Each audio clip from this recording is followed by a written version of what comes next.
ইডির যে তৎপরতা, এই তৎপরতাটা সময়, কারণ একই কথা বারবার বলবেন কিন্তু কথাটা তো সত্যি যে তারা সময়টা খুঁজে খুঁজে ঠিক বিধানসভা নির্বাচনের আগেই সমস্ত দুর্নীতি খুঁজে পান।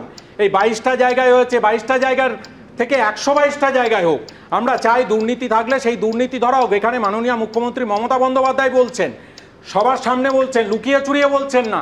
তার মানে দুর্নীতি যাতে না হয় সেই বার্তা তিনি দিচ্ছেন।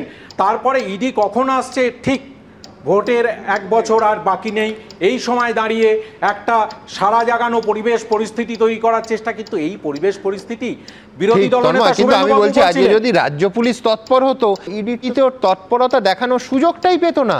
নিশ্চয়ই রাজ্য পুলিশ আগে এফআইআর করেছে, তার মানে তারা কোনো একটা কাজ ইনিশিয়েট করেছে, তারপরে ইডি সেখানে গিয়ে ঠিক যেমন রেশন দুর্নীতিতে ইনিশিয়েট করেছিল কিন্তু আর এগোয়নি। সেই দুর্নীতি নিয়ে আর কথা হচ্ছে না, এখন এবার চলে গেছে বাড়িতে, রাজ্য পুলিশ ঘুমিয়ে পড়েছিল। ইডির কাছে নতুন নতুন চিত্রনাট্য দরকার।